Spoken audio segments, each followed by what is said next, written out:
I stopped doing these 10 things in Minecraft to save my sanity. And number 10 is what almost all the big builders figured out eventually. Number 1 is I don't leave floating trees. Now they kind of make me mad. Whenever I used to start Minecraft worlds, I would leave floating trees around because I would just get the blocks I needed and then run off and do whatever I wanted to do. So I'd be walking around and I'd see old trees that I had just kind of left hanging like this, and nowadays, yeah, I don't do that. And part of it is because I have started building custom trees in my world to make it have more life. And I feel like since I'm putting all the extra effort into making these trees look really good, oh gosh, I'm getting stuck. I don't want floating trees in the background ruining that. If you're someone who leaves floating trees, that's perfectly fine, but again, I'm not doing that. Number 2 is strip mining. Why do I have cactus everywhere? Ever since Minecraft has updated, I don't really need to go strip mining anymore. Getting diamonds and other resources is actually a lot easier rather than digging down to a certain level and just mining in one direction. If I do any sort of strip mine, it's usually to find a big open cave like this one. Because once I find one and I start looking around, I start seeing resources everywhere. Anything from iron to copper, or even diamonds. Because caves are so wide open, I can find these resources without having to strip mine, and it's a lot faster, or at least I feel it is. Number 3 is not trapping villagers inside a box. Okay, with that one, I am just kidding. I do still have them trapped. But it's really only for librarians and other ones that I'm trading with for things that I need. Outside of that, I love to have my village and other builds populated by villagers because it adds so much life to them. If I were to run through this village that I've constructed and it didn't have any life in it, it feels really empty. Even with the various animals that I have kind of throughout the village, such as Noodles and Sauce here. Yeah, you're a good boy, aren't you? The villagers just add another layer of animation to it that make it feel like this place is actually lived in, which honestly is nice.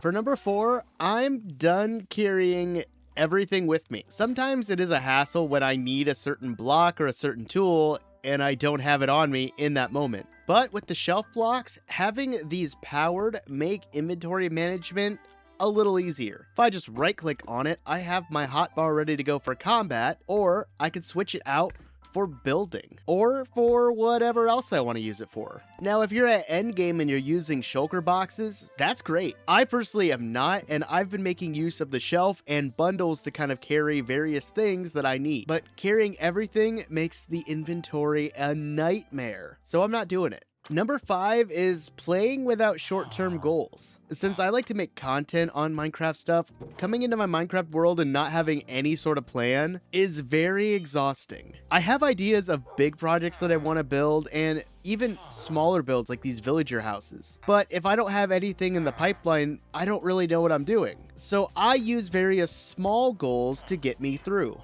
I also like to put them on this signboard here so that way I can keep track of things and I can also just check them off.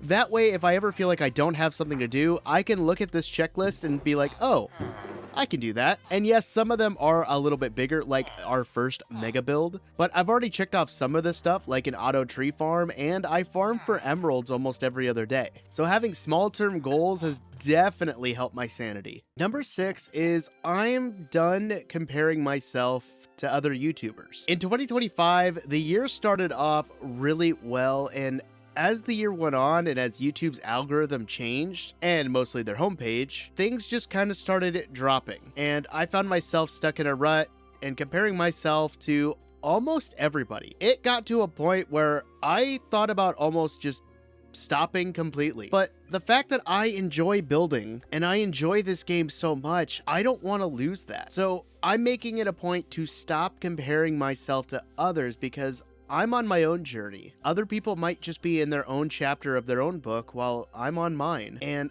I don't want that to distract from the fact that this is something I enjoy doing and it's actually relaxing. So number 6 is definitely not comparing myself to others. Comparison is the thief of joy. Quote of the day. There we go. And while we're over here at the flower garden, number 7 is to not ignore lighting. Sometimes when I get into build mode, I tend to forget about lighting because I have a mod that turns the lighting up and down because it allows you guys to see things better.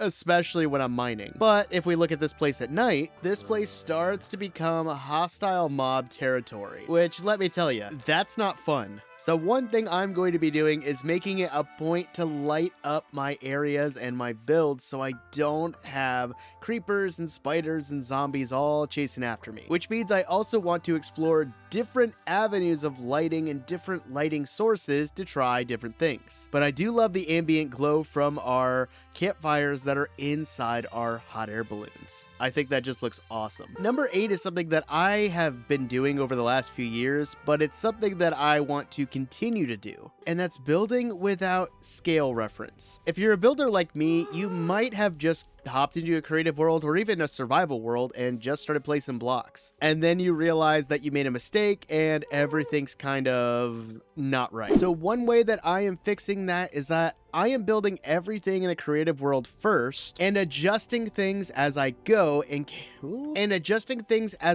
so I know that it's going to fit where I need it. For example, if we look at the tree farm that I'm using, the perimeter of this is actually fairly big. And I tried a couple different ideas before I settled on the final design that went around this. And let me tell you, this took a couple weeks. But by the end, I did decide upon a wizard tower, and the scale works so much better and it looks better than what I was doing before. Another way that I use scale reference is I like to take things and concept art from Pinterest and I sometimes throw them onto graph paper. It's not 100% accurate, but it definitely gives you a point of reference that you can use, so that way when you do hop into a creative world, you have a general idea of height of the blocks and the width and everything like that. Again, this doesn't work for every single piece of concept art, but it's a good start. Number 9 is color palettes. Being slightly colorblind, colors can be very challenging. So instead of working without them, I actually try to use any sort of reference that I can, including block palettes that work for other builders. A great website reference is blockpalettes.com. It has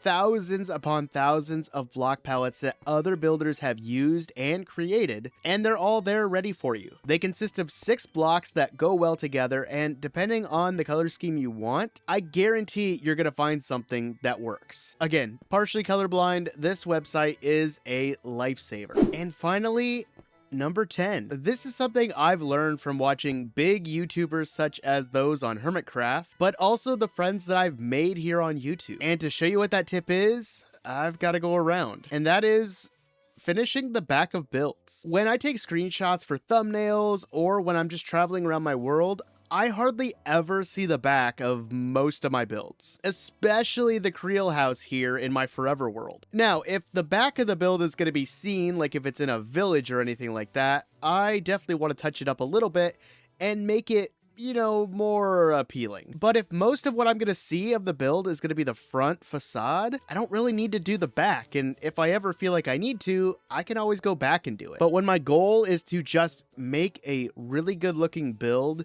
and just enjoy that process, building the back doesn't come to mind. So yeah, if you've got an awesome build and you don't want to do the back, you don't have to.